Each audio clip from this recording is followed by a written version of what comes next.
الحمد لله نحمده ونستعينه ونؤمن به ونتوكل عليه ونعوذ بالله من شرور أنفسنا ومن سيئات أعمالنا من يهده الله فلا مضل له ومن يضلله فلا هادي له ونشهد أن لا إله إلا الله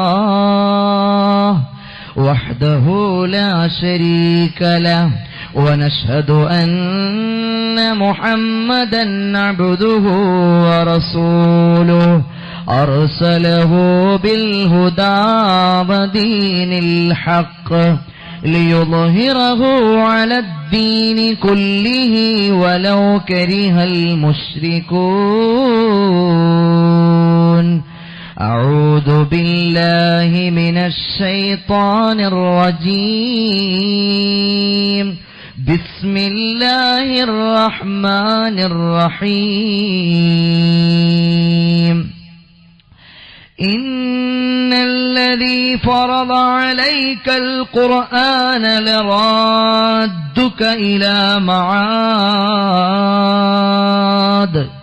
وقال النبي صلى الله عليه وسلم أفضل دينار ينفقه الرجل دينار ينفقه على عياله मुस्तफा जाने रहमत पे लाखों सलाम शम्अ बज़ में हिदायत पे लाखों सलाम शहर यारे इरम ताजदारे हरम नौबहारे शफात पे लाखों सलाम शहर यारे इरम ताजदारे हरम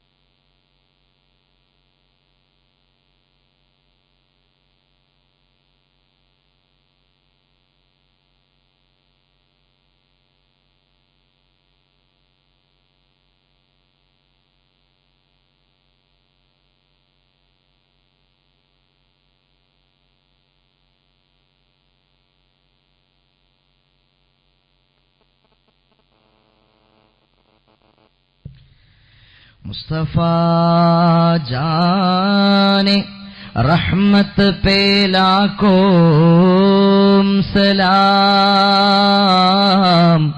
शम्अ बज़ में हिदायत पे लाखों सलाम मुस्तफा जाने रहमत पे लाखों सलाम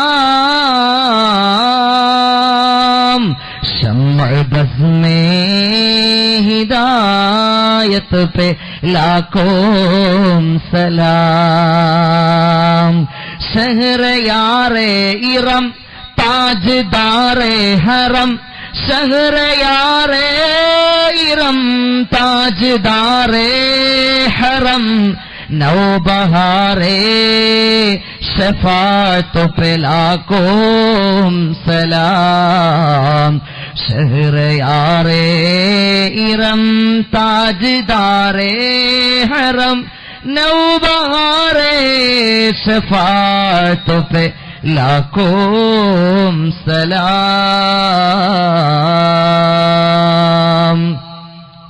या रब्बी बिल मुस्तफा बल्लिग मक़ासिदना واغفر لنا ما مضى يا واسع الكرم കര കാണാ കടലിന്റെ അക്കരെ മരുഭൂവിൽ ഉരുകുന്നു 1000 ജീവിതങ്ങൾ. കര കാണാ കടലിന്റെ അക്കരെ മരുഭൂവിൽ ഉരുകുന്നു 1000 ജീവിതങ്ങൾ. ഉരുകുന്നു 1000 ജീവിതങ്ങൾ. പൊരിയുന്ന മണൽക്കാട്ടിൽ എരിയുന്ന മനസ്സുമായി, പൊരിയുന്ന മണൽക്കാട്ടിൽ എരിയുന്ന മനസ്സുമായി കഴിയുന്നു 1000 പ്രവാസി മക്കൾ. പിടയുന്നു 1000 പ്രവാസി മക്കൾ. കര കാണാ കടലിന്റെ അക്കരെ മരുഭൂവിൽ ഉരുകുന്നു 1000 ജീവിതങ്ങൾ. പൊരിയുന്ന മണൽക്കാട്ടിൽ എരിയുന്ന മനസ്സുമായി കഴിയുന്നു 1000 പ്രവാസി മക്കൾ. പിടയുന്നു 1000 പ്രവാസി മക്കൾ. ഉമ്മ ബാപ്പ കൂടെയില്ല, ഭാര്യ മക്കൾ ഒപ്പമില്ല. ഉമ്മ ബാപ്പ ഒപ്പമില്ല, ഭാര്യ മക്കൾ കൂടെയില്ല. നാടും വീടും വിട്ടിറങ്ങിയ പ്രവാസി മക്കൾ. നാടും വീടും വിട്ടിറങ്ങിയ പ്രവാസി മക്കൾ. ഉമ്മയില്ല, ബാപ്പയില്ല, ഭാര്യ മക്കൾ കൂടെയില്ല. നാടും വീടും വിട്ടിറങ്ങിയ പ്രവാസി മക്കൾ. നാടും വീടും വിട്ടിറങ്ങിയ പ്രവാസി മക്കൾ. കടം കേറി കുടുങ്ങുന്നു, രോഗികളായി വലയുന്നു. കുടുംബങ്ങൾ വേണ്ടുവോളം ആസ്വദിക്കുന്നു. കടം കേറി കുടുങ്ങുന്നു, രോഗികളായി വലയുന്നു. കുടുംബങ്ങൾ വേണ്ടുവോളം സുഖിച്ചിടുന്നു. പാവം പ്രവാസിയുടെ ചോര കൊണ്ട് കളിച്ചിടുന്നു. പാവം പ്രവാസിയുടെ ചോര കൊണ്ട് രസിച്ചിടുന്നു. കര കാണാ കടലിന്റെ അക്കരെ മരുഭൂവിൽ ഉരുകുന്നു 1000 ജീവിതങ്ങൾ. ഉരുകുന്നു 1000 ജീവിതങ്ങൾ. ഭാഗ്യമുള്ളവൻ ജയിക്കുന്നു, ചിലർ രക്ഷ പ്രാപിക്കുന്നു. ചിലർ കണ്ണീർ കയങ്ങളിൽ മുങ്ങി വിങ്ങുന്നു. ഭാഗ്യമുള്ളവൻ ജയിക്കുന്നു, ചിലർ രക്ഷ പ്രാപിക്കുന്നു. ചിലർ കണ്ണീർ കയങ്ങളിൽ മുങ്ങി വിങ്ങുന്നു. വ്യസനത്താൽ ജീവിതം വഴിമുട്ടി നിൽക്കുന്നു. വ്യസനത്താൽ ജീവിതം വഴിമുട്ടി നിൽക്കുന്നു. കര കാണാ കടലിന്റെ അക്കരെ മരുഭൂവിൽ പിടയുന്നു 1000 പ്രവാസി മക്കൾ, പിടയുന്നു 1000 പ്രവാസി മക്കൾ. നാട്ടുകാരെ അറിയണം, അറബ് നാടുകൾ സ്വർഗമല്ല. നാട്ടുകാരെ അറിയണം, ഗൾഫ് നാടുകൾ സ്വർണമല്ല. പണം കായ്ക്കും മരമല്ല, അത്തറിന്റെ മണമല്ല. പണം കായ്ക്കും മരമല്ല, അത്തറിന്റെ മണമില്ല. പ്രവാസിയുടെ ചോര നീരാം കദന ഭൂമി, വേദനകൾ പേരിടുന്ന വ്യസന ഭൂമി. നാട്ടുകാരെ അറിയണം, അറബു നാടുകൾ സ്വർഗമല്ല. നാട്ടുകാരെ അറിയണം, ഗൾഫ് നാടുകൾ സ്വർണമല്ല. പണം കായ്ക്കും മരമില്ല, അത്തറിന്റെ മണമല്ല. പണം കായ്ക്കും മരമല്ല, അത്തറിന്റെ മണമില്ല. പ്രവാസിയുടെ ചോര നീരാം കദന ഭൂമി, വേദനകൾ പേരിടുന്ന വ്യസന ഭൂമി. പ്രവാസിയുടെ ചോര നീരാം കദന ഭൂമി, വേദനകൾ പേരിടുന്ന വ്യസന ഭൂമി. കര കാണാ കടലിന്റെ അക്കരെ മരുഭൂവിൽ ഉരുകുന്നു 1000 ജീവിതങ്ങൾ. കര കാണാ കടലിന്റെ അക്കരെ മരുഭൂവിൽ പിടയുന്നു 1000 പ്രവാസി മക്കൾ, പിടയുന്ന 1000 പ്രവാസി മക്കൾ. ഉരുകുന്നു 1000 പ്രവാസി മക്കൾ.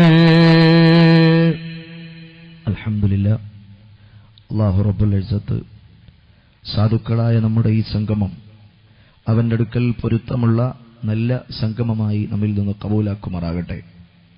ഇവിടെ ഒരുമിച്ചുകൂടിയ നല്ലവരായ മുഅ്മിനുകളെ, മുഅ്മിനാത്തുകളെ, അസ്സലാമു അലൈക്കും വറഹ്മത്തുള്ളാഹി വബറകാതുഹു.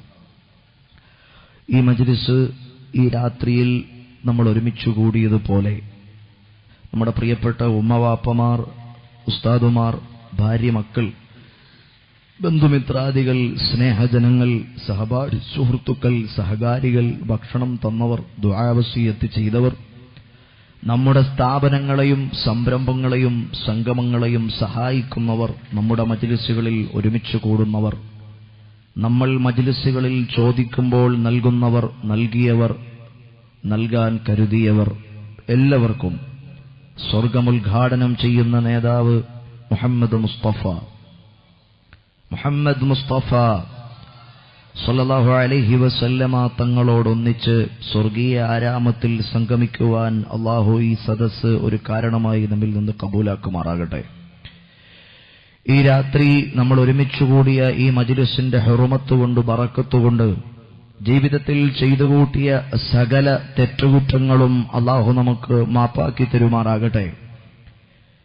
നമ്മിൽ നിന്ന് വേർപെട്ട് ഖബറിന്റെ ഏകാന്തതകളിൽ ആരുമാരും കൂട്ടിനില്ലാതെ ഒറ്റയ്ക്ക് കഴിയുന്ന നമ്മുടെ മുൻഗാമികളുടെ ഖബറിടങ്ങളെ അല്ലാഹു സ്വർഗമാക്കി മാറ്റുകയും നേരം പോക്കിനു വേണ്ടി നമ്മുടെ മജ്ലിസ് അവരുടെ ഖബറുകളിൽ അല്ലാഹു കാണിച്ച് അവരെ സന്തോഷിപ്പിക്കുകയും ചെയ്യുമാറാകട്ടെ.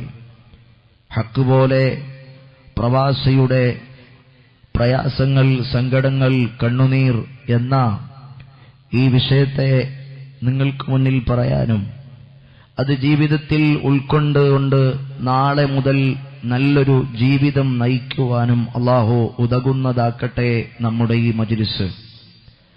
ഖബറിൽ നമുക്ക് ഉപകാരമുള്ളതാക്കട്ടെ നമ്മുടെ ഈ മജ്ലിസ്. ആഖിറത്തിൽ നമുക്ക് ഉപകാരമുള്ളതാക്കട്ടെ നമ്മുടെ ഈ മജ്ലിസ്. ഈ മജ്ലിസിന്റെ ബറക്കത്ത് കൊണ്ട് നമ്മുടെ രോഗങ്ങളെ അല്ലാഹു ശിഫയാക്കി തരുമാറാകട്ടെ. ഖൽബിൽ താലോലിക്കുന്ന സദുദ്ദേശങ്ങളെ അല്ലാഹു സഫലമാക്കി തരുമാറാകട്ടെ. നമ്മുടെ ഖൽബുകളെ അല്ലാഹു നന്നാക്കി തരുമാറാകട്ടെ. അൽഹംദുലില്ലാഹ് സുമ്മ അൽഹംദുലില്ലാഹ്. എന്റെ പ്രിയപ്പെട്ട സഹോദരങ്ങളെ, ഇന്നലെയും മെനഞ്ഞാന്നും പുന്നാര നബിയെപ്പറ്റിയും നിസ്കാരത്തെയും ഖബറിനെ പറ്റിയൊക്കെ നമ്മൾ സംസാരിച്ചിരുന്നു. ആ സദസ്സുകൾ കൊണ്ട് നമ്മുടെ ജീവിതത്തിൽ അല്ലാഹു ഉപകാരം തരണം. ചില ആളുകളുണ്ട്, ഒരുപാട് വഅലിന്റെ മജ്ലിസ് കേൾക്കും, പൊടിയും തട്ടി എഴുന്നേറ്റ് പോകും. ഈ ചെവിയിലൂടെ കേട്ടത് ഈ ചെവിയിലൂടെ അതങ്ങ് പാസ്സായി പോകും. ഉസ്താദേ, ഏരൂർ ഉസ്താദ് ഇങ്ങ് ബാ, നിങ്ങൾ കാണാനേ എത്ര നാളായി, നിങ്ങൾ ഇന്നലെ ഇടയ്ക്ക് വന്നിട്ട് അങ്ങ് പൊക്കളഞ്ഞു. ബാ, ഇവിടെ ഇരിക്കി, വരത്തില്ലയോ? ആ, അല്ലാഹു അദ്ദേഹത്തിന് ബറക്കത്ത് ചെയ്യട്ടെ. അങ്ങനെ ചില ആളുകളുണ്ട്, വഅദിന്റെ മജ്ലിസിൽ വന്നാൽ ഒരുപാട് വഅദ് കേൾക്കും. കുറെ ആളുകൾ അവിടെയൊക്കെ നിപ്പുണ്ടല്ലോ, കുറെ കസേര ഇങ്ങനെ ഒഴിവായി കിടക്കുക. അവിടെ ഹോട്ടലൊന്നും ആരും നിൽക്കണ്ട, എല്ലാവരും ഇങ്ങോട്ട് വാ, സദസ്സി വന്നിരിക്കുക. അല്ലാഹു നിങ്ങൾക്ക് ബർക്കത്ത് ചെയ്യട്ടെ. അപ്പൊ സഹോദരന്മാരെ, എത്ര വഅദ് കേട്ടാലും ഖൽബുകൾ നന്നാകുന്നില്ല, കുടി മാറുന്നില്ല, പലിശ ഇടപാട് നിർത്തുന്നില്ല, തോന്നിവാസങ്ങൾ അനവരതം തുടരുന്നു, ഖൽബിലൊരു വേദന. ഇന്നലെ ഉസ്താദ് വഅദ് പറഞ്ഞു, ഖബറിനെ പറ്റി വഅദ് പറഞ്ഞു. കേട്ടപ്പോ കുറച്ച് പേടിയൊക്കെ തോന്നി. 2 ദിവസം കഴിഞ്ഞ് ഇനി നാളെ പ്രിയപ്പെട്ട സുന്നി കേരളത്തിന്റെ ആദർശ പോർക്കളത്തിലെ പടനായ സഖാഫി ഉസ്താദ് ഈ മജ്ലിസിൽ പ്രസംഗിക്കേണ്ടതാണ്. അവിടുത്തെ പ്രഭാഷണവും കഴിയും. അവസാനം സയ്യിദ് ഇബ്രാഹിം ഖലീലുൽ ബുഖാരി തങ്ങൾ, കടലുണ്ടി സാദാത്തുക്കൾ, ചൊക്ലിയിലെ മുബാറക് മസ്ജിദിന്റെ സമീപത്തുള്ള ഈ മജ്ലിസിൽ ദുആരൊന്ന് പിരിയും. ഈ ദിവസങ്ങളിലൊക്കെ മനസ്സിന്റെ അകത്തളത്തിൽ ഒരു ഖൗഫുണ്ടാകും.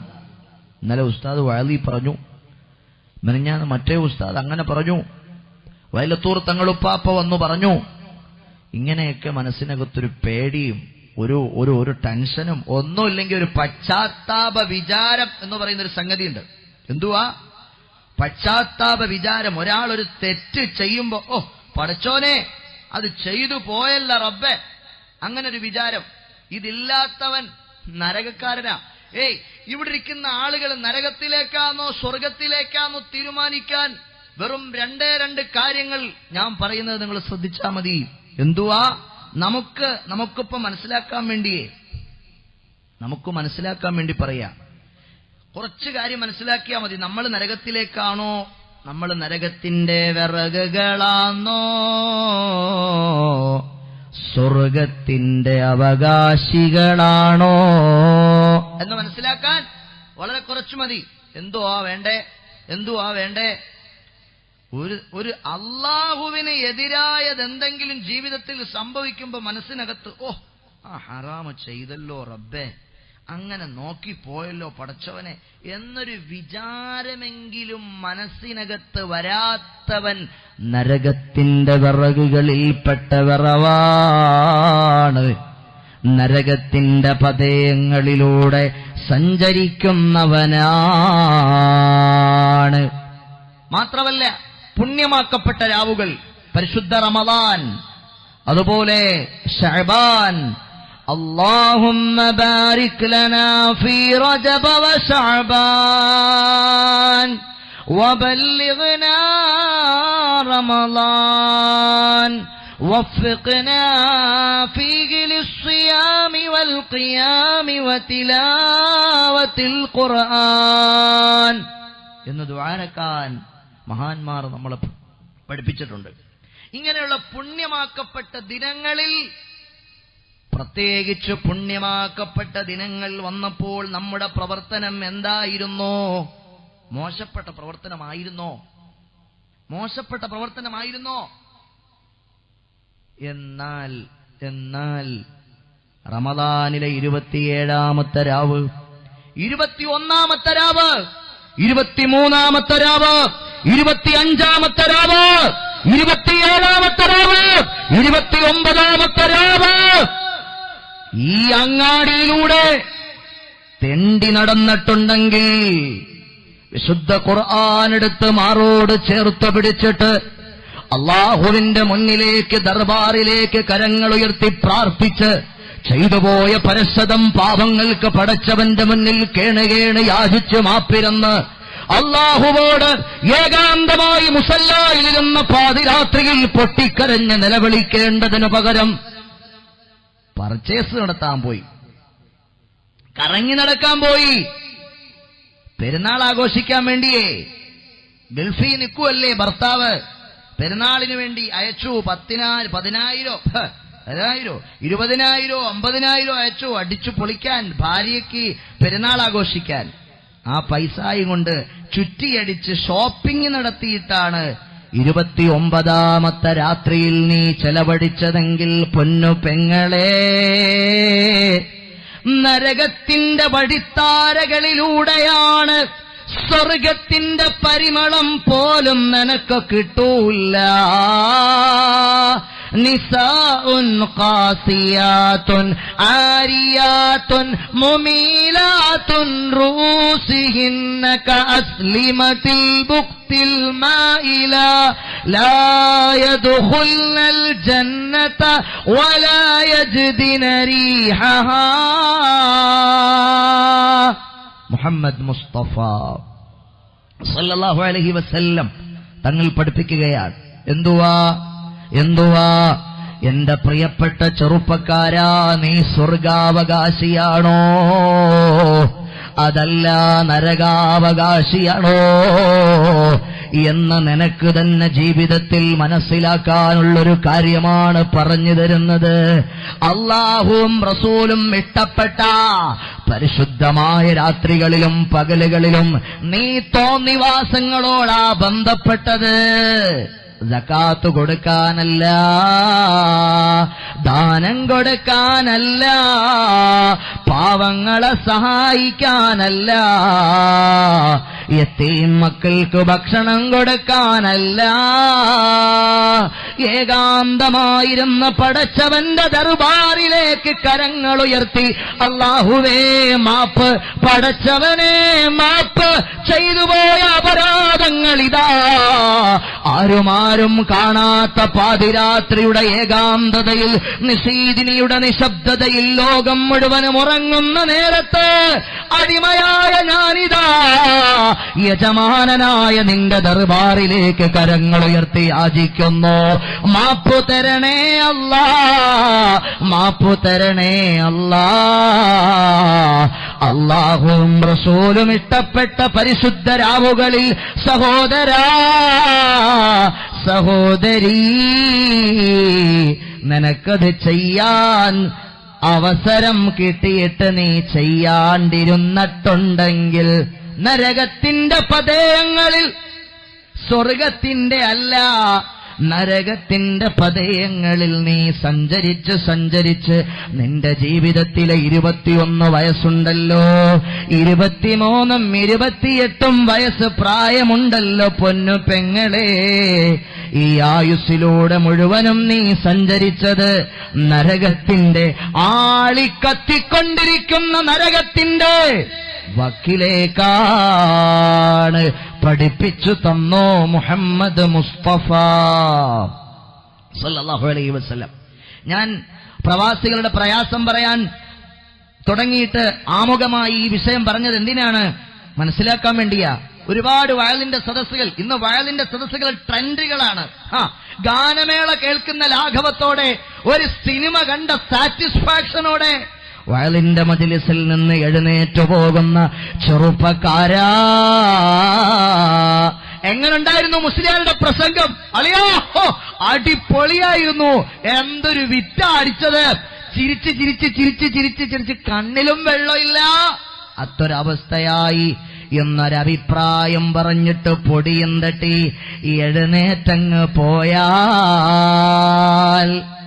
നീ വഴലിന്റെ മജ്‌ലിസിൽ വന്നിട്ട് ആത്മീയമായി ഒരു സ്റ്റെപ്പ്, ഒരു കടുക്കിട, ഒരിഞ്ച്, ഒരു മൈന്യൂട്ട് പോയിന്റ്, ഒരു മൈക്രോ പോയിന്റ് നിന്റെ ജീവിതത്തിൽ ആത്മീയതയിലേക്ക് ആ സദസ്സ് നിന്നെ മാടി വിളിക്കുന്നില്ലെങ്കിൽ, അത്തരം ആവേശത്തിന്റെ അതാ കൊള്ളരുതായ്മകളുടെ കോലാഹലങ്ങളുടെ അത്തരം സദസ്സുകൊണ്ട് വല്ല കഥയുമുണ്ടോ, വല്ല കഴമ്പുമുണ്ടോ? സഹോദരാ, ബുദ്ധി നിനക്ക് അല്ലാഹു തന്നിട്ടല്ലയോ?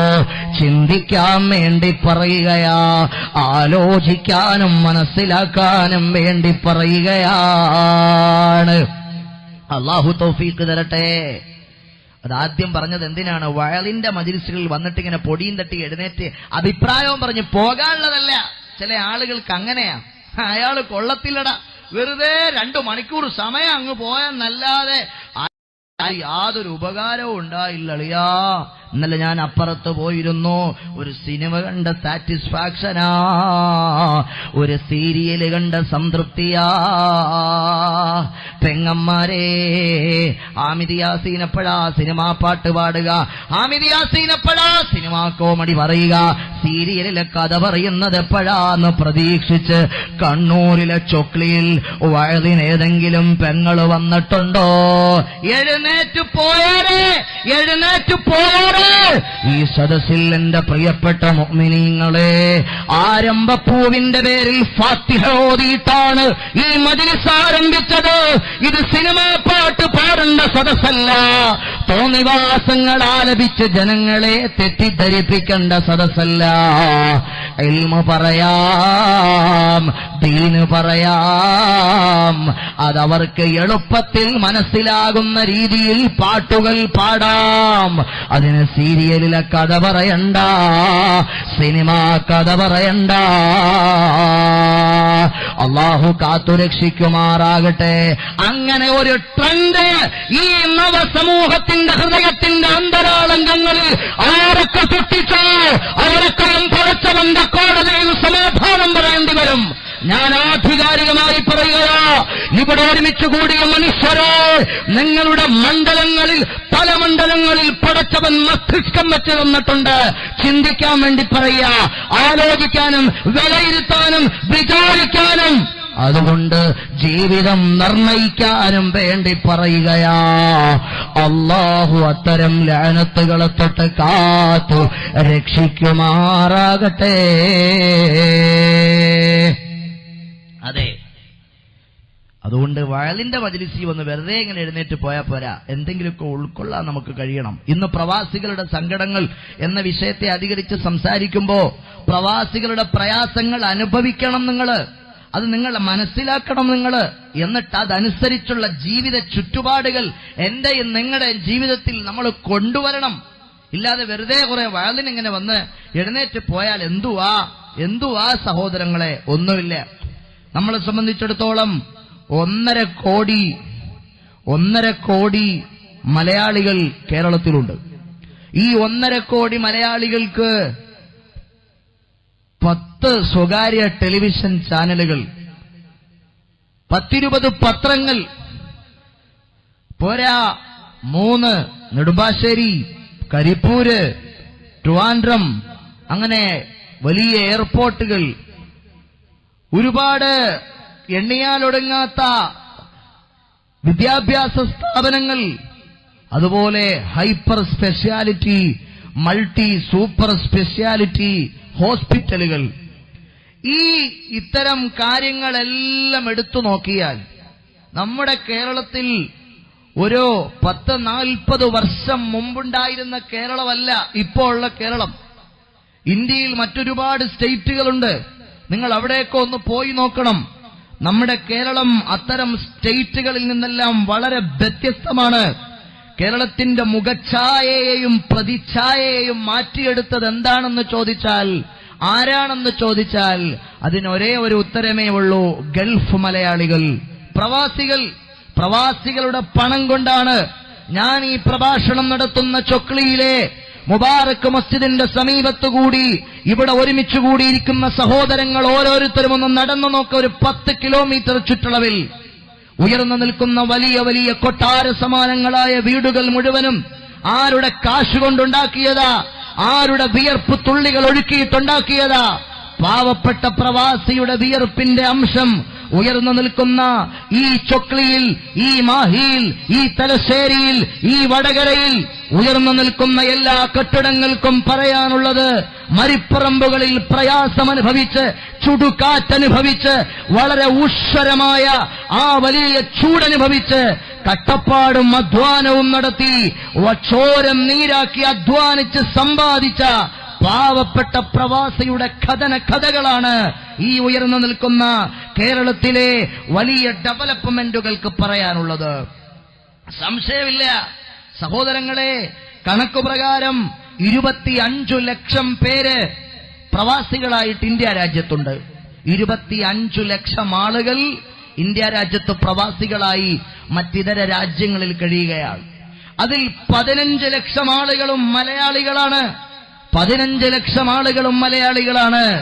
ഏറ്റവും കൂടുതൽ സൗദിയിൽ, അത് കഴിഞ്ഞാൽ UAE-യിൽ, അങ്ങനെ അറബ് രാഷ്ട്രങ്ങളിലടക്കം ഏറ്റവും കൂടുതൽ മലയാളികളാണ്. 15 ലക്ഷത്തോളം വരുന്ന പ്രവാസികൾ. ഇന്ത്യയിലെ 25 ലക്ഷം പ്രവാസികളെ എടുത്താൽ അതിൽ 15 ലക്ഷത്തോളം, 15 ലക്ഷത്തോളം പ്രവാസികൾ അവർ കേരളീയരാണ്, മലയാളികളാണ്. NRI എന്ന് പറയുന്ന ഒരു കണക്ക് നമ്മളെ ബോധ്യപ്പെടുത്തുകയാണ്. NRIയുടെ കണക്ക് പ്രകാരം ഇന്ത്യ രാജ്യത്ത് 25 ലക്ഷം പ്രവാസികളിൽ 15 ലക്ഷം കേരളീയരാണെന്ന് മാത്രമല്ല, 400 കോടി രൂപ അല്ല, 4000 കോടി രൂപ ഇന്ത്യയിലേക്ക് പ്രതിവർഷം ആ പ്രവാസികളിൽ നിന്ന് ലഭ്യമാകുകയാണ്. 4000 കോടി രൂപ ഇന്ത്യയിലേക്ക് ഇക്കഴിഞ്ഞ 5 വർഷമായി ഈ കോടികൾ ഒഴുകുന്നതിൽ നിന്നും ഗണ്യമായ തോതിൽ കുറവ് വന്നിട്ടുണ്ട്. NRIയുടെ കണക്കുകൾ പറയുകയാണ്. സെന്റർ ഫോർ ഡെവലപ്മെന്റ് സ്റ്റഡീസ് എന്ന് പറയുന്ന തിരുവനന്തപുരം ആസ്ഥാനമാക്കി പ്രവർത്തിക്കുന്ന സംഘടന പറയുകയാണ്, കേന്ദ്രവിഹിതത്തിന്റെ ഇരട്ടി സംസ്ഥാനങ്ങൾക്ക് കേന്ദ്രവിഹിതത്തിന്റെ ഇരട്ടി പണമാണ് മലയാളികളായ പ്രവാസികളായ സഹോദരന്മാർ അവരുടെ രാജ്യമായ മലയാളക്കരയിലേക്ക് അയച്ചു തന്നുകൊണ്ടിരിക്കുന്നത്. ഇത് നിങ്ങൾ മനസ്സിലാക്കാൻ വേണ്ടി പറയുകയാണ്, ആമുഖമായി നിങ്ങളെ ഓർമ്മപ്പെടുത്തുകയാണ്. കേന്ദ്ര സർക്കാർ നമുക്കനുവദിക്കുന്ന നമ്മുടെ രാജ്യത്തിന്റെ പുരോഗതിക്കു വേണ്ടി നൽകുന്ന സംഖ്യയുടെ 10 മടങ്ങ് ഇരട്ടി സംഖ്യ പാവപ്പെട്ട പ്രവാസികൾ നമ്മുടെ നാട്ടിലേക്ക് സെൻഡ് ചെയ്തുകൊണ്ടിരിക്കുകയാണ്. സഹോദരങ്ങളെ, ഈ വസ്തുതകൾ നിങ്ങളോട് പറയുമ്പോൾ നിങ്ങൾക്കെന്ത് തോന്നുന്നു? ഒരു പാവപ്പെട്ട പ്രവാസി എന്ന് പറഞ്ഞാൽ തന്നെ എന്റെ നിങ്ങളുടെ മനസ്സിൽ ഓടി വരുന്ന എന്തുവാ? പഴയ കാലത്തൊക്കെ ആദ്യമായിട്ട് ഒരാൾ ഗൾഫിൽ പോകാൻ വേണ്ടി ഒരുങ്ങുമ്പോ അവൻ എന്തോ ഒരു സന്തോഷമാണെന്നറിയാവോ? എവിടെ പോളിയാ, ഞാൻ നാളെ ഗൾഫിൽ പോകുവാടാ, ഞാൻ ഗൾഫിൽ പോകുക. എവിടാ? ഒമാനിലാ, സൗദിയിലാ, മസ്കറ്റിലാ എന്നൊക്കെ പറഞ്ഞ് അവൻ വലിയ ആവേശത്തിൽ കണ്ണിക്കണ്ട ആളുകളോടൊക്കെ അവൻ യാത്ര പറയും. കാരണം എന്താ? ഇവൻ വിചാരിച്ചു വച്ചിരിക്കുന്ന ഗൾഫ് എന്ന് പറഞ്ഞാൽ എന്താണെന്നറിയാവോ? അത്തറിന്റെയും സ്പ്രേയുടെയൊക്കെ മണമുള്ള. കാരണം നാട്ടിൽ കുറെ ഗൾഫുകാരിങ്ങനെ ഇടയ്ക്കിടയ്ക്ക് പ്രത്യക്ഷപ്പെടും. അവരെ കാണുമ്പോ ഇവന്റെ മനസ്സിനകത്തും 1000 മോഹനമായ ഭാസുരമായ സ്വപ്നങ്ങൾ ഇതൾ വിരിക്കുകയാണ്. എനിക്കും ഒരു ഗൾഫുകാരനാകണം, എനിക്കും ഒരു പ്രവാസിയാകണം, എനിക്കും ഇൻസർട്ട് ചെയ്ത് കൊടവയറും തള്ളി ഹീലുള്ള ചെരുപ്പമിട്ട് സ്പ്രേയും അടിച്ചിങ്ങനെ ഗമയിൽ നടക്കണം. അത് പഴയ കാലത്തെ ഗൾഫുകാരൻ. ഇന്നത്തെ ഗൾഫുകാരൻ നടക്കുന്നത് ഇങ്ങനെയല്ല.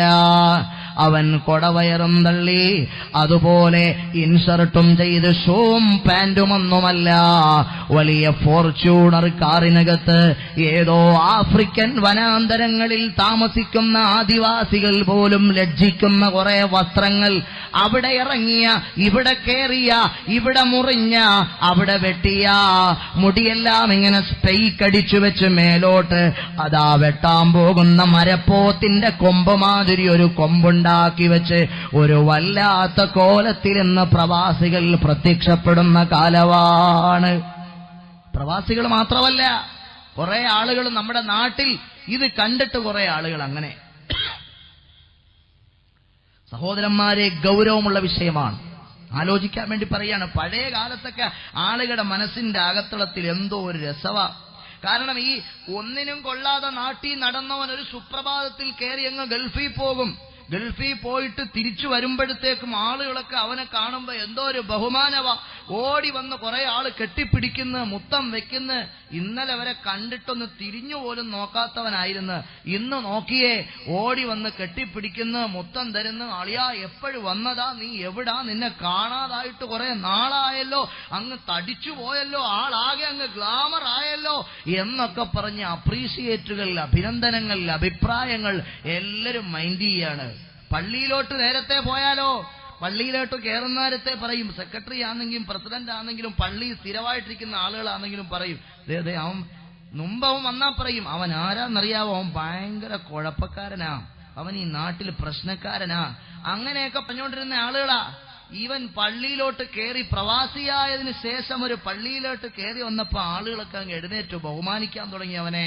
എപ്പോഴാ വന്നത് മോൻ, എന്തുവാ, സുഖമാണോ, അങ്ങനെയൊക്കെ ചോദ്യങ്ങൾ കൊണ്ട് അവനെ വീർപ്പ് മുട്ടിക്കുകയാണ്. സ്നേഹ വായ്പകൾ കൊണ്ട് അവനെ ആലിംഗനം ചെയ്യുകയാണ്.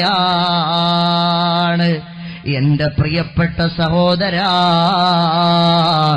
എന്നാൽ ആ പ്രിയപ്പെട്ട സഹോദരൻ ഒരു സുപ്രഭാതത്തിൽ ജോലി നഷ്ടപ്പെട്ടിങ്ങ് വീട്ടിൽ വന്നപ്പോൾ, ഒരു സുപ്രഭാതത്തിൽ ഭാര്യയോട് പറഞ്ഞില്ല. സാധാരണ വരുമ്പോഴത്തേക്ക്, ഹലോ, എന്തുവാ നിനക്ക് വേണ്ടേ, പട്ടുസാരി വേണോ, ഏത് പട്ടുസാരിയാ വേണ്ടേ, നിനക്ക് എന്തോന്നാ വേണ്ടേ, ഏതു തരത്തിലുള്ള ബ്രേസ്ലെറ്റാ, മാലയാ, കുലുസാ, കമ്മലാ എന്നിങ്ങനെ ചോദിച്ചേച്ച് ഞാൻ അടുത്ത ആഴ്ച വരും എന്നൊക്കെ പറഞ്ഞിട്ട് ഭർത്താവ് വരുന്ന പതിവുണ്ട്.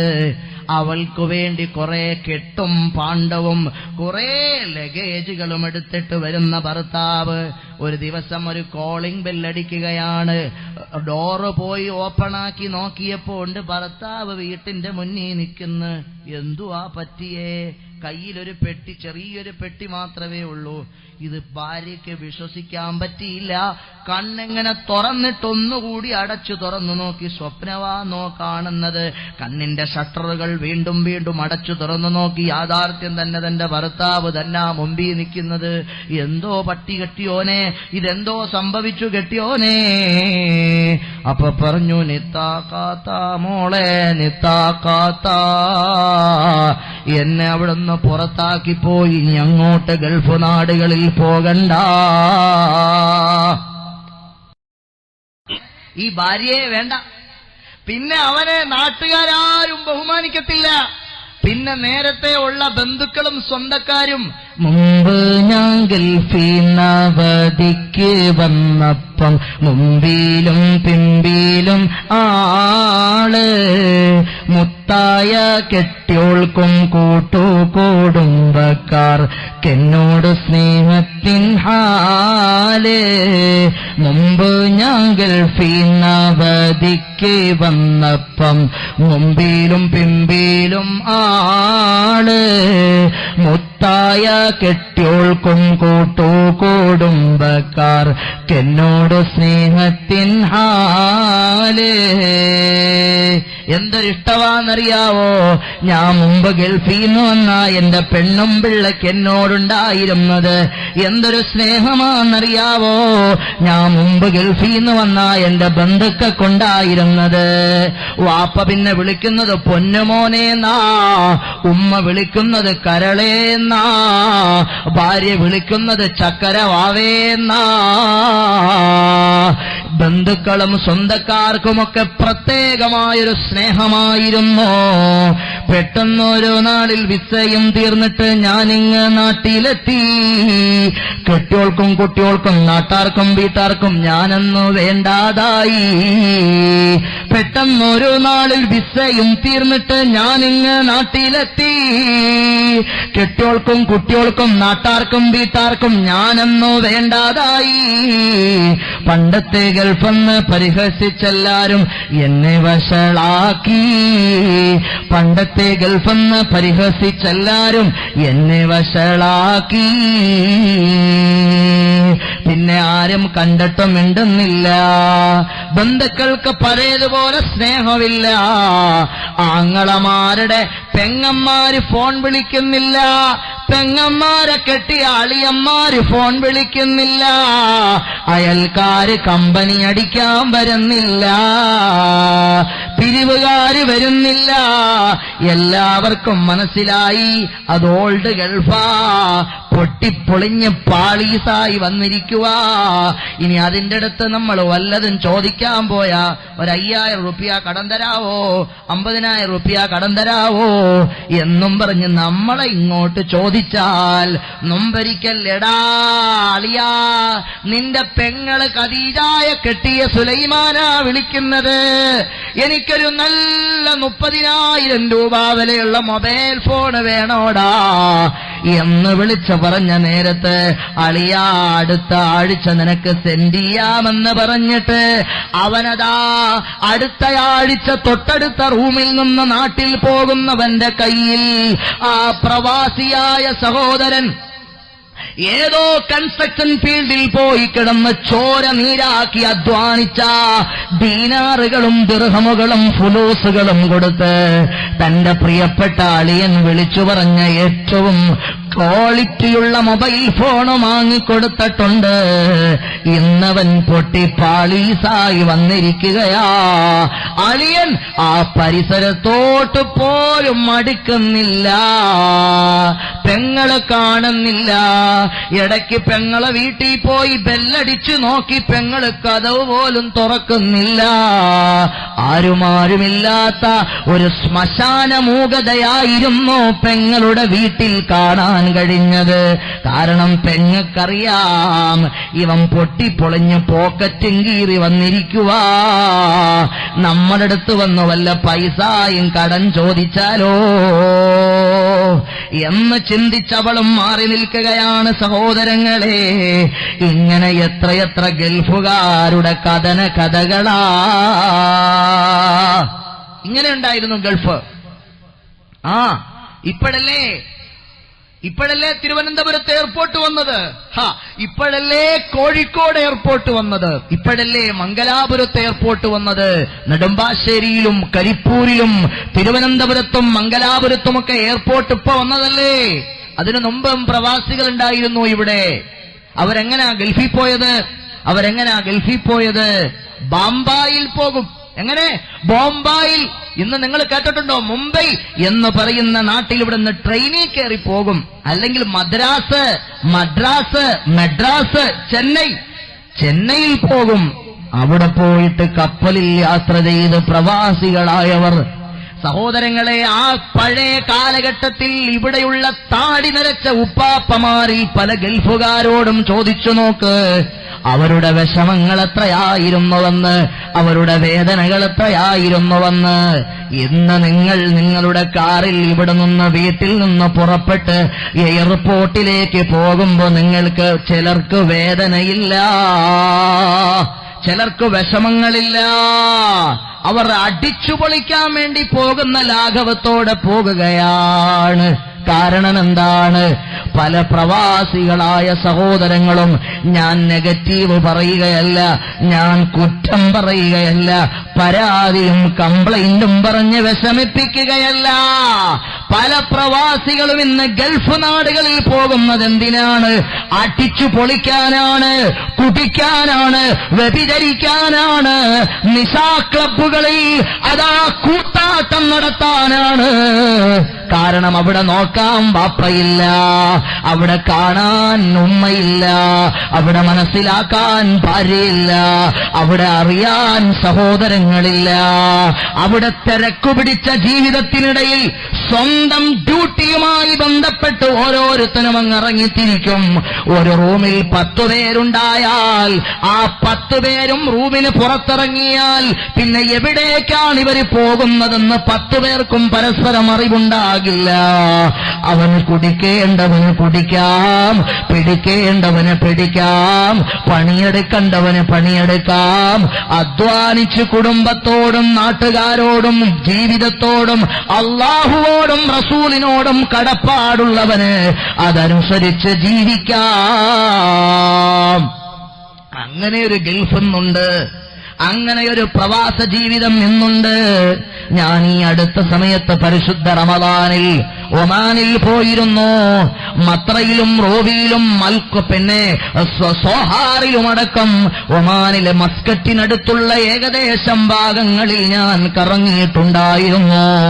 അവിടെ കാണാൻ കഴിഞ്ഞ ഹൃദയഭേദകമായ രംഗങ്ങൾ എന്റെ പ്രിയപ്പെട്ട കൂട്ടുകാരൻ തിരുവനന്തപുരം ജില്ലയിലെ സഈദ് ജൗഹരി എന്ന എന്റെ കൂട്ടുകാരൻ അവിടെ മസ്കറ്റിലെ റൂവിയിലുണ്ട്. അവൻ എന്നോട് അവിടുത്തെ കഥനകഥകൾ, വിഷമങ്ങൾ, പ്രയാസങ്ങൾ, പലരുടെയും അരാജകത്വം പിടിച്ച ജീവിതങ്ങൾ വിശദീകരിച്ചപ്പോൾ സഹോദരങ്ങളെ ബേജാറ് തോന്നിപ്പോയി, ബന്ധപ്പാട് തോന്നിപ്പോയി, വിഷമം തോന്നിപ്പോയി. അല്ലാഹു കാത്തു രക്ഷിക്കട്ടെ.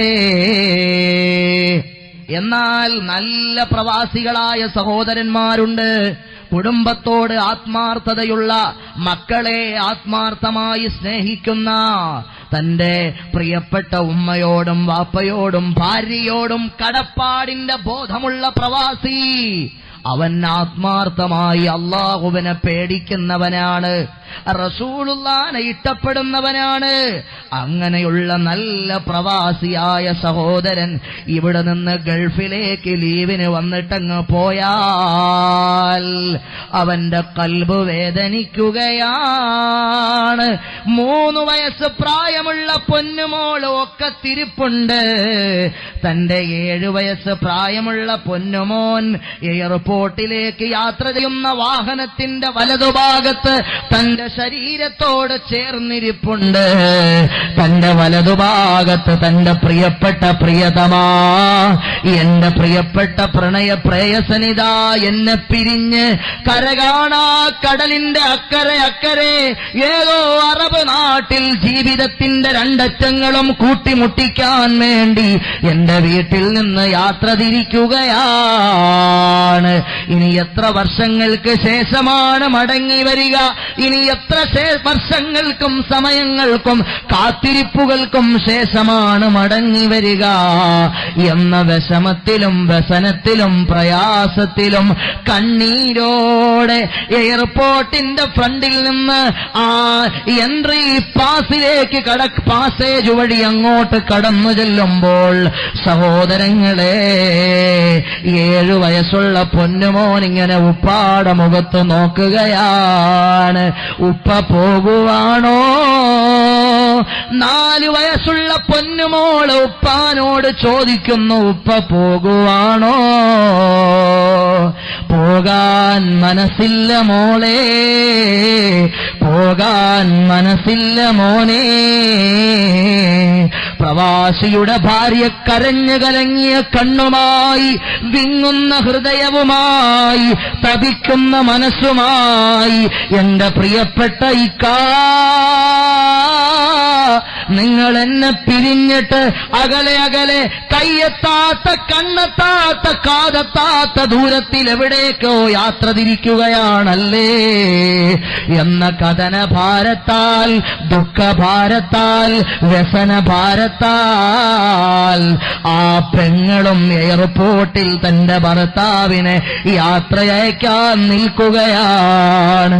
ഇവനാണെങ്കിലോ പാവപ്പെട്ട പ്രവാസി, ഇവനാണെങ്കിലോ പൊന്നുമോളെ നിന്നെ പിരിയാൻ ആഗ്രഹമില്ല. എന്റെ പ്രിയപ്പെട്ട ഭാര്യ, എനിക്ക് ചൂട് തന്നവളെ, തണുപ്പ് തന്നവളെ, അനുഗ്രഹം തന്നവളെ, ആശ്വസിപ്പിച്ചവളെ, എന്റെ ജീവിതത്തിൽ കുറെ പച്ചയായ അനുഭവങ്ങൾ തന്നവളെ, എന്റെ പ്രതിസന്ധികളിൽ എനിക്ക് മാമലര് പോലെ മധുപോലെ മധുരം പകർന്നവളെ, എനിക്ക് നിന്നെ പിരിയാൻ ആഗ്രഹമില്ല. പക്ഷേ വീട് വച്ച കടമുണ്ട്. ഈ വളർന്നു വന്ന 7 വയസ്സുകാരിയായ പൊന്നുമോള് ഒരു 10 വർഷം കഴിയുമ്പോ 17 വയസ്സുള്ള പൊന്നുമോളായിട്ടങ്ങ് മാറുകയാണ്. അവളെ കെട്ടിക്കണം, ആ കെട്ടിക്കാൻ പണം വേണം. ഞാനിവിടെ കിടന്ന് കൂലിവേല ചെയ്താൽ, ഞാനിവിടെ കിടന്ന് ഏതെങ്കിലുമൊക്കെ ചെറിയ ജോലികളിൽ ഏർപ്പെട്ട് ജീവിച്ചാൽ പൊന്നുമോളെ വീട് വെച്ച കടം തീരൂല്ല. സുഖമില്ലാത്ത ഹാർട്ട് പേഷ്യന്റായ വാപ്പാക്ക് ചികിത്സയ്ക്ക് മാസം പൈസ തികയൂല. RCCയിൽ ചികിത്സ നടത്തിക്കൊണ്ടിരിക്കുന്ന ഉമ്മാന്റെ ക്യാൻസർ രോഗത്തിന് പൈസ മതിയാകൂല. പ്രിയപ്പെട്ട 4 വയസ്സുകാരനായ പൊന്നുമോനുപ്പാടെ കയ്യിൽ നിന്ന് പിടിവിടാതെ പിടിച്ചിരിക്കുകയാണ്. പോകല്ലേ ഉപ്പാ, പോകല്ലേ ഉപ്പാ. പോകാതിരിക്കാൻ ഈ പ്രവാസിക്ക് പറ്റുമോ? ഒരു ഭാഗത്ത് നോക്കുമ്പോ കുടുംബത്തിന്റെ കരഞ്ഞു കലങ്ങിയ കണ്ണുകൾ, അതാ പ്രായമുള്ള ഉമ്മാന്റെ ചുക്കിച്ചുളിഞ്ഞ കവിൾത്തടത്തിൽ 1000 മുത്തം കൊടുത്തിട്ടാണ് വന്നത്. തിരിച്ചു വരാം ഉമ്മാ. പക്ഷേ തിരികെ ഞാൻ വരുമ്പോൾ ഒരു പക്ഷേ എന്റെ പ്രിയപ്പെട്ട മാതാവ് ജീവനോടെ എന്റെ വീട്ടിന്റെ അകത്തളത്തിലുണ്ടാകുമെന്ന് എനിക്ക് പറയാനാകുന്നില്ല. ഹജ്ജ് ചെയ്ത വാപ്പാന്റെ നെറ്റിത്തടം കാണുമ്പോൾ സന്തോഷമാണ്. കാരണം ഞാൻ പൈസ കൊടുത്തിട്ടാണ് വാപ്പ ഹജ്ജ് ചെയ്തത്, ഞാൻ പണം കൊടുത്തിട്ടാണ് എന്റെ പിതാവ് ഉംറയ്ക്ക് പോയത്. ആ വാപ്പ എന്നെ വളർത്തിയ വാപ്പ ഗൾഫ് കണ്ടിട്ടില്ല, വാപ്പ ഗൾഫിൽ പോയിട്ടില്ല, വാപ്പ ഗൾഫിനെ സംബന്ധിച്ച് വാപ്പാക്കൊന്നും അറിയില്ല. വയലോലയിൽ തൂമ്പയെടുത്ത് മൺവട്ടിയെടുത്ത് കിളച്ചു മറിച്ചിട്ട് കൃഷിയിടങ്ങൾ പാകം ചെയ്തിട്ട് കർഷകനായി ജീവിച്ച എന്റെ പ്രിയപ്പെട്ട പിതാവിന്റെ കായികാധ്വാനത്തിന്റെ തഴമ്പുള്ള കരങ്ങളെ ഞാൻ പിടിച്ചെന്റെ ചുണ്ടോട് ചേർത്തു വെച്ച് മുത്തം കൊടുത്തിട്ട് പറഞ്ഞു, എന്നെ പോറ്റിയ കരങ്ങളാണിത്, എന്നെ ഭക്ഷണം തന്ന് എന്നെ വളർത്തിയ കരങ്ങളാണിത്. പിതാവേ, മടങ്ങി വരുമെന്ന് എനിക്കുറപ്പില്ല. ഞാൻ മടങ്ങി വരുന്ന നേരത്ത് നിങ്ങളുണ്ടാകുമെന്ന് എനിക്ക് പറയാൻ ഉറപ്പില്ല. എന്റെ നാട്ടിന്റെ അടുത്ത് അതാ ഒരു സ്ഥലത്തൊരന്ധനായ ഉസ്താദുണ്ട്. അദ്ദേഹത്തിന്റെ പ്രിയപ്പെട്ട പൊന്നുമോൻ മുഹമ്മദ് എന്ന പേരുള്ള കുട്ടി, സുബ്ഹാനല്ലാഹ്, നല്ല ചുറുചുറുക്കുള്ള മോനാണ്. എന്റെ അടുത്ത് വന്നിട്ട് പറഞ്ഞു, ഇക്കാ അടുത്ത വർഷം റബീഉൽ അവ്വലിനൊരു ഡേറ്റ് തരണം, ഞങ്ങൾക്കവിടെ ഞങ്ങളുടെ സ്ഥലത്തൊരു ബുറുദ സംഘടിപ്പിക്കണമെന്ന് എന്നോട് പറഞ്ഞു. ഈ റബീഉൽ അവ്വലിന് വിളിച്ചപ്പോ ഇക്ക വന്നില്ലല്ലോ, ഡേറ്റ് തന്നില്ലല്ലോ എന്നോട് പരിഭവം പറഞ്ഞ മുഹമ്മദ് എന്ന പേരുള്ള കുട്ടി, സഹോദരങ്ങളെ, ഗൾഫിൽ പോയിട്ട് അവൻ വാഹനമോടിച്ചു പോയ വാഹനം എതിരെ വന്ന വാഹനവുമായി കൂട്ടിയിടിച്ചു. സുദീർഘമായി വാഹനത്തിൽ യാത്ര ചെയ്ത് നല്ല റോഡാണ്. ഇവിടുത്തെ ചൊക്ലിയിലെ റോഡ് പോലെയല്ല, കേരളത്തിലെ റോഡ് പോലെയല്ല. കുറെ മന്ത്രിമാര് നമുക്കുണ്ട്, രാഷ്ട്രീയ പാർട്ടികൾ നമുക്കുണ്ട്. കേരളത്തിൽ നല്ലൊരു റോഡില്ല സഞ്ചരിക്കാൻ. കാസർഗോഡ് മുതൽ തിരുവനന്തപുരം വരെ ഞാൻ ദിനേന സഞ്ചരിക്കുന്നയാളായതുകൊണ്ട് പറയുകയാ, വളരെ കുറച്ച് ഭാഗങ്ങൾ മാത്രമാണ് നല്ലൊരു റോഡ് കേരളത്തിലുള്ളത്. എത്ര രാഷ്ട്രീയ പാർട്ടികളുണ്ട് ഇവിടെ, എത്ര രാഷ്ട്രീയ നേതാക്കന്മാരുണ്ട് ഇവിടെ, എത്ര പൊളിറ്റിക്കൽ പാർട്ടികളുടെ കൊടികളുണ്ട് ഇവിടെ. വലിച്ചെറിയാൻ പറഞ്ഞേരെ, വലിച്ചെറിയാൻ പറഞ്ഞേരെ. നല്ലൊരു റോഡ് തരാൻ, ഈ നാടിന് സംഭാവന ചെയ്യാൻ ഇവിടുത്തെ പൊളിറ്റിക്കൽ പാർട്ടീസുകൾക്ക് കഴിയുന്നില്ലെങ്കിൽ പിന്നെ എന്തോന്നായി ഇവർ ചെയ്യുന്നത്? ഞാൻ ആരെയും വിമർശിക്കുകയല്ല. ആരോഗ്യപരമായ വിമർശനം നല്ലതാ, മനസ്സിലാക്കാനാ, തെറ്റുതിരുത്താനാ, വീണ്ടും വിചാരത്തിനാ. അതുമാത്രം ചെയ്യുകയാണ് സഹോദരങ്ങളെ. ഗൾഫിലെ യാത്ര നീണ്ട് പരന്ന് ഇവിടെ നിന്ന് അവിടെ നോക്കിയാൽ അക്കരെ കാണുന്ന മനോഹരമായ നാഷണൽ ഹൈവേകളെ പരാജയപ്പെടുത്തുന്ന നല്ല എക്സ്പ്രസ് ഹൈവേകളുള്ള ഗൾഫ് നാടുകളിൽ പ്രവാസി സുദീർഘമായി 2 മണിക്കൂറല്ല 3 മണിക്കൂറല്ല 8ഉം 10ഉം 12ഉം മണിക്കൂർ 8ഉം 10ഉം 12 മണിക്കൂർ യാത്ര ചെയ്തിട്ട് അവൻ സഞ്ചരിച്ചു പോകുമ്പോൾ അറിയാതെ ഉറങ്ങിപ്പോകുകയാണ്. എതിരെ വരുന്ന വാഹനത്തിൽ കൊണ്ടുപോയി ഇടിക്കുകയാണ്, അതല്ലെങ്കിൽ അടുത്ത ട്രക്ക് മാറിയിട്ടവൻ അപകടത്തിൽപ്പെടുകയാണ്. അങ്ങനെ ആ പൊന്നുമോനങ്ങ് മരിച്ചുപോയി. എന്റെ പ്രിയപ്പെട്ട കൂട്ടുകാരൻ മുഹമ്മദിന്റെ ഖബർ നീ സ്വർഗമാക്കണം റഹ്മാനേ, നീ സ്വർഗമാക്കണം റഹ്മാനേ. അന്ധനായ പിതാവ് ചെറിയ പ്രായത്തിലാണ് മകനെ കണ്ടിട്ടുള്ളത്. ആ അന്ധനായ പാവപ്പെട്ട, എപ്പോഴും സ്വലാത്ത് ചൊല്ലിക്കൂടുന്ന പാവപ്പെട്ട നല്ല മനുഷ്യന്റെ കൈകളിൽ പിടിച്ചിട്ട് വാപ്പാ ഞാൻ മടങ്ങി വരാമെന്ന് പറഞ്ഞ് യാത്ര പറഞ്ഞ മുഹമ്മദ് പിന്നീട് ജീവനോടെ തിരിച്ചു വന്നില്ല.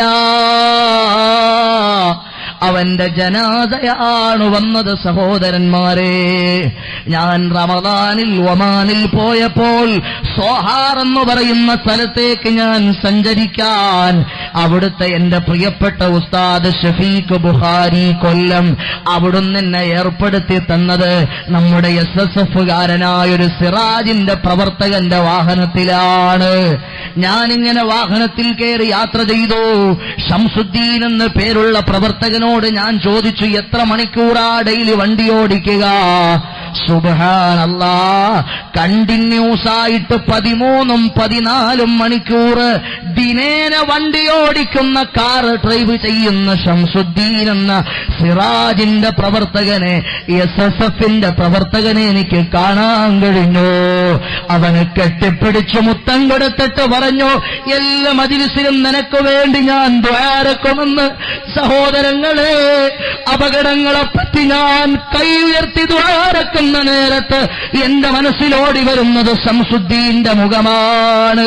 14ഉം 13ഉം മണിക്കൂർ തുടർച്ചയായി ഈ സംഘടനയ്ക്കും പ്രസ്ഥാനത്തിനും വേണ്ടി വാഹനമോടിക്കുന്ന നിഷ്കളങ്കനായ പ്രവർത്തകന്, പടച്ചവനെ നീ ആപത്ത് വരുത്തല്ലേ അല്ലാ, അവനുമൊരു പ്രവാസിയാണ്. എന്റെ പ്രിയപ്പെട്ട പൊന്നു പെങ്ങളെ, അങ്ങനെ പ്രവാസിയായ ഭർത്താവ് നിന്റെ വീട് വിട്ട് പോകുമ്പോ നിനക്കെന്തൊരു വിഷമമാണ്, വേദനയാണ്. നിങ്ങളുടെ ചൊക്ലിക്കടുത്ത് കക്കാടെന്ന് പറയുന്ന സ്ഥലത്ത് നിന്നൊരു സഹോദരൻ എന്നെ ഞാൻ അവിടെ പോയപ്പോൾ സോഹാറിൽ വെച്ച് കണ്ടിരുന്നു. അദ്ദേഹം എന്നോട് പറഞ്ഞു, ഉസ്താദേ 2 മാസമായി ഞാൻ ഫോൺ വിളിച്ചാൽ എന്റെ മോള് മിൻഹ എന്നോട് സംസാരിക്കാറില്ല. ഞാൻ ചോദിച്ചു, എന്താ ഇക്കാ പ്രശ്നം? 4 വയസ്സ് പ്രായം തികയാത്ത മോളാ. ഞാൻ ഗൾഫിലേക്ക് യാത്ര തിരിക്കാൻ ഡ്രസ്സ് ചെയ്തപ്പോ അവള് പറഞ്ഞു, ഞാനും കൂടെ വരുന്നൂന്ന്, എനിക്ക് കൊണ്ടുപോകാൻ പറ്റുമോ? അവള് കരയാൻ തുടങ്ങി. ഞാനും വാപ്പാടെ കൂടെ വരുന്നു. എയർപോർട്ടിലെത്തിയ പൊന്നുമോള് വാപ്പാന്റെ പിന്നാലെ ഓടുകയാണ്. കരഞ്ഞ് നിലവിളിച്ചു കരയുമ്പോൾ പാവപ്പെട്ട സഹോദരന്റെ കൽബ് പറയുകയാണ്, എന്റെ പൊന്നുമോള് ആവശ്യപ്പെടുന്നത്, ഉപ്പാ എന്നെ കൂടെ കൊണ്ടുപോ. അവൾക്കറിയില്ല റൂൾസുകൾ, അവൾക്കറിയില്ല ടിക്കറ്റിന്റെ ചാർജുകൾ, അവൾക്കറിയില്ല പ്രവാസ ജീവിതത്തിന്റെ നൊമ്പരങ്ങൾ, അവൾക്കറിയില്ല ഈ ഊഷരമായ തീ പെയ്യുന്ന മരുഭൂമിയിലെ ചുടുകാറ്റ് വീശുന്ന ആ മണൽപ്പരപ്പിലെ ത്യാഗങ്ങൾ, യാതനകൾ ആ പൊന്നുമോള് കരഞ്ഞ് നിലവിളിച്ചങ്ങ് പോയി. ഞാൻ പൊട്ടിക്കരഞ്ഞ് ഞാൻ എന്റെ ടിക്കറ്റുമായി എന്റെ പ്രവേശന സ്ഥലത്തേക്ക് ഞാൻ വിമാനത്തിൽ കയറാൻ വേണ്ടി യാത്രയായി.